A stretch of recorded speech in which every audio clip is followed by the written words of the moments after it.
já está pronta para caminhar para outros caminhos, para crescer mais. Para crescer mais. São José de Ubá é a terra do tomate, né? Você que tem propriedade lá, sua família tem propriedade, vocês mexem com tomate também? Não tem como você morar em São José de Ubá, ter propriedade em São José de Ubá e não ter como não mexer com tomate. Porque, na realidade, a grande diferença do tomate para as outras coisas é que o tomate é uma lavoura de pouco tempo. Então, em 6 meses, você planta, produz, colhe e recebe. É como cana, né? Cana já é um pouco maior, porque o período de maturação da cana são de 9 meses. Então, ainda é um pouco maior do que o próprio tomate, que o tomate em 120 dias você já está produzindo, você já está colhendo em 108. Agora já tem algumas variedades que são mais precoces, e com isso você consegue tirar o tomate com menos tempo até. E o tomate ali em São José de Ubá fez com que algumas pessoas, né, fez a diferença. Crescer. Acendeu muitas pessoas que antes tinham apenas uma condição pequena, como um pequeno proprietário que tinha 1 hectare, 2 hectares, 5 hectares, propriedades pequenas, e que na realidade isso permitiu que ele tivesse a lavoura de tomate colhido num período em que o tomate tinha preços bons, porque o tomate é mais ou menos uma loteria. Você planta sem saber que quando você vai colher, você vai ter esse valor do tomate que justifica o investimento que foi feito. Muitas das vezes você não consegue sequer recuperar o investimento. E tem pessoas que parece que já tiveram problemas sérios financeiros porque apostaram demais no tomate e parece que houve uma super safra, todo mundo quis plantar. No mesmo período. E o preço cai, né? Quem não tem estrutura para aguentar. Isso já aconteceu com vocês? Não, comigo particularmente não, porque eu nunca fui ousado nesse setor. Eu acho que a propriedade rural, você tem esses caminhos que você pode seguir com ousadia, com implementação de novos métodos, com uma estrutura grande, porque na realidade a plantação de tomate é um negócio, você tem a maior dificuldade, não é o plantar e o colher e o vender. A maior dificuldade que eu vejo é a parte de comercialização. Isso aí ainda é um nó, é um gargalo que nem o governo de São José de Ubá, quando pretende se meter, ele consegue. Enfim, é um gargalo muito complicado, porque na realidade isso está na mão de atravessador e é difícil você vencer esse tipo de coisa. São estruturas já estabelecidas de muitos anos e você não consegue vencer, não. Então, mas não existe assim uma cooperativa, algo que existe, mas nada que seja operante o suficiente para vencer isso, não.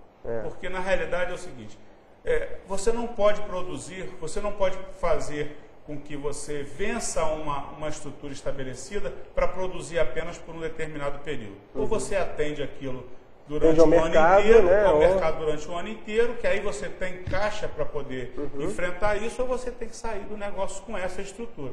E que é o que acontece com São José de Ubá, porque nesse período, por exemplo, nesse período de novembro até abril, até maio, é muito calor, é muito quente. As nossas terras não permitem que você tenha condições de produzir um tomate de qualidade, a não ser que fosse dentro de uma estrutura de estufa, de um negócio desse. Então ele mesmo, você podendo fazer de 6 em 6 meses, só existe uma safra. Só existe uma safra. Em função desse período de seca e de clima muito quente. Exato. Então o período de produção de tomate lá em São José de Ubá passa basicamente pelo período de maio até setembro. Esse que é o forte da produção, sendo que ela se concentra assim com melhor qualidade, com melhor produtividade no período de junho e julho. Essas são as condições especiais para o tomate, particularmente na cidade de São José de Ubá. Você acha que São José de Ubá sobrevive sem o tomate?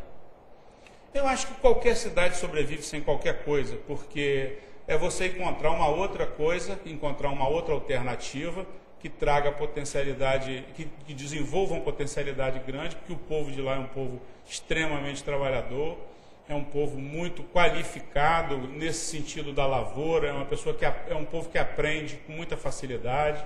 Então, eu acho que São José de Ubá, por exemplo, se tivesse um incentivo por parte, não do governo municipal, porque o governo municipal certamente não tem caixa para isso, mas o governo estadual, o governo federal, se tivesse a condição de investir pesadamente na parte de irrigação e com isso trazer a fruticultura para São José de Ubá, certamente o povo de São José de Ubá seria uma potência. Em pouco tempo nós estaríamos trabalhando especificamente com exportação de frutas de qualidade, porque o clima é extremamente agradável para produzir. O clima São José de Ubá, apesar de não ter assim, uma grande fonte de água, mas não falta água nas propriedades, tem muitos nascentes, tem muitos vertedouros de água de pequeno porte, porém que é o suficiente para atender aquelas pequenas propriedades.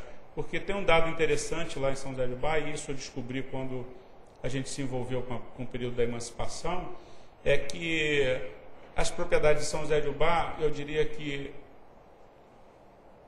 80% das propriedades são pequenas.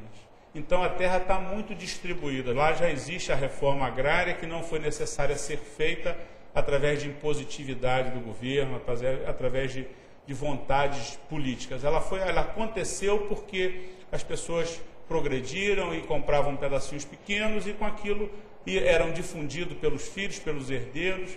Então pequenas propriedades, eu acho que ali como exemplo de reforma agrária seria bacana até para ser copiado. Muito bom. Vamos para um breve intervalo comercial e voltamos com esse bate-papo interessante com o Marcos Garcia Gomes, proprietário do restaurante Teodósio. Não saia daí que é rapidinho.